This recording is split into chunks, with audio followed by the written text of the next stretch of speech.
Hello दोस्तों, मेरा नाम है एडवोकेट एमजे और हमारे इस चैनल पर आपका फिर से स्वागत है। यह वीडियो हमारे सीरीज की 7वीं वीडियो होने वाली है। इस सीरीज में हम आईपीसी के स्थान पर आए नए कानूनों को पढ़ रहे हैं और समझ रहे हैं।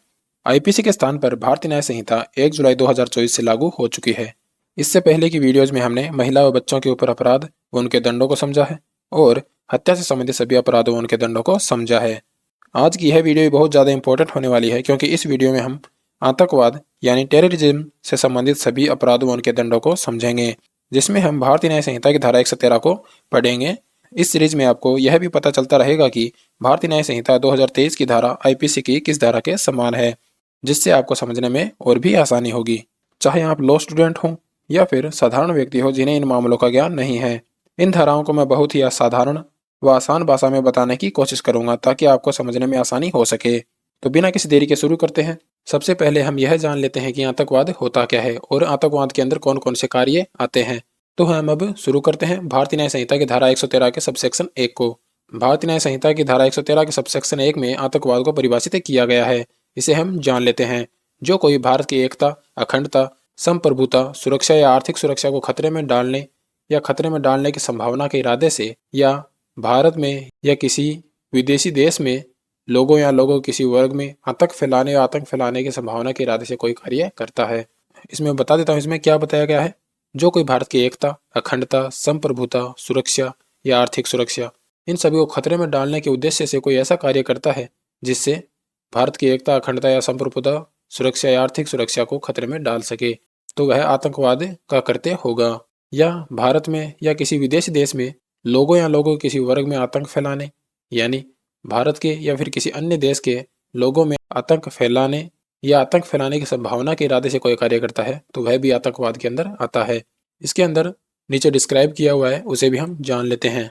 बम, डायनामाइट या अन्य विस्फोटक पदार्थ या ज्वलनशील पदार्थ या आग्नेय यंत्र या अन्य घातक हथियार या जहरीली या हानिकारक गैसों या अन्य रसायनों का उपयोग करके या किसी अन्य पदार्थ, चाहे जैविक, रेडियोकर्मी, परमाणु या अन्यथा द्वारा, किसी भी प्रकृति के किसी भी अन्य साधन द्वारा किसी व्यक्ति या व्यक्ति की मृत्यु कारित करना या उसे चोटिल करना, या फिर संपत्ति की हानि, क्षति या विनाश है, यानी संपत्ति की हानि कारित करना या फिर संपत्ति को क्षतिग्रस्त करना या विनाश करना।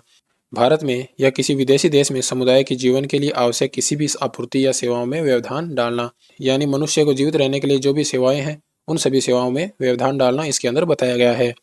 नकली भारतीय कागजी मुद्रा, सिक्के या किसी अन्य सामग्री के उत्पादन या तस्करी के संचालन के माध्यम से भारत की मौद्रिक स्थिति को नुकसान पहुंचाना, यानी भारत की मौद्रिक व्यवस्था को नुकसान पहुंचाने के लिए नकली नोट छापना, सिक्के छापना या फिर अन्य कोई उत्पादन करना, वह इसके अंदर बताया गया है।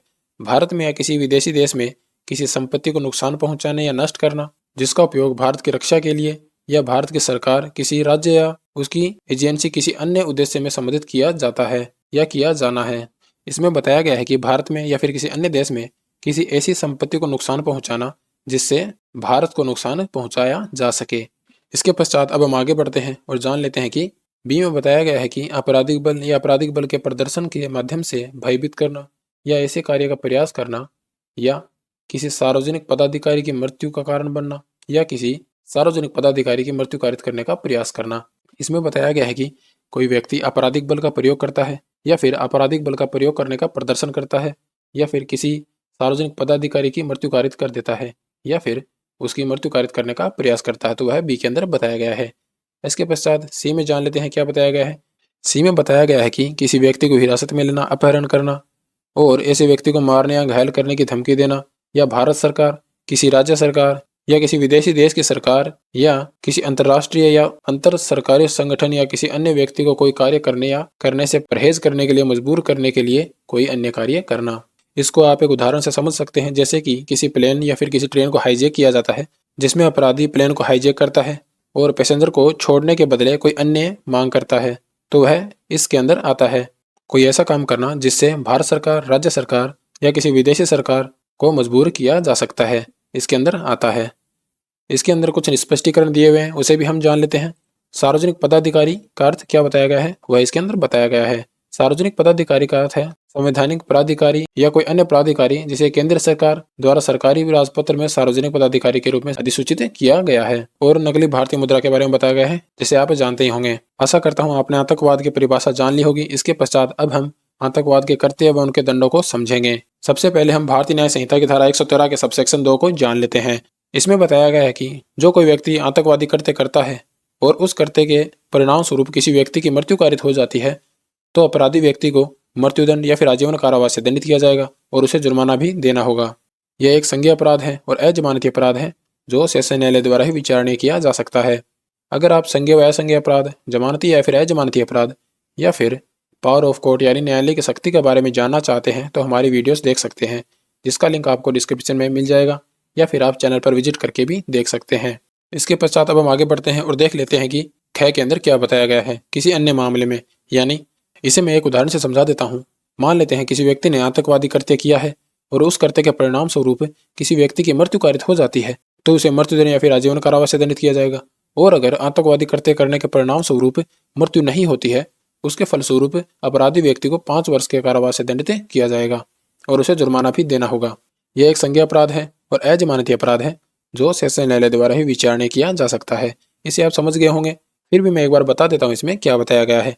मान लेते हैं किसी व्यक्ति ने आतंकवादी कृत्य किया है और उस कृत्य के परिणाम स्वरूप किसी अन्य व्यक्ति की मृत्यु हो जाती है तो वह कह के अंदर आएगा और मृत्यु नहीं होती है तो वह ख के अंदर आएगा।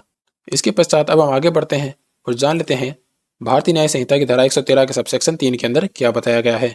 जो कोई आतंकवादी कृत्य करने या आतंकवादी कृत्य करने की तैयारी करने का षड्यंत्र करता है, यानी आतंकवादी कृत्य करने का प्लानिंग करता है या फिर प्रयत्न करता है, कोशिश करता है या फिर दुष्प्रेरण करता है या फिर पक्षपोषण करता है, यानी किसी अन्य व्यक्ति को आतंकवादी करने के लिए कहता है या फिर सलाह देता है या फिर उत्तेजित करता है, यानी आतंकवादी कार्य करने के लिए प्लानिंग करना, प्रयत्न करना या दुष्प्रेरण करना या फिर सलाह देना या फिर उत्तेजित करना और वह यह जानबूझकर करता है तो अपराधी व्यक्ति को कम से कम 5 वर्ष के कारावास से दंडित किया जाएगा जो आजीवन कारावास तक का हो सकेगा और उसे जुर्माना भी देना होगा।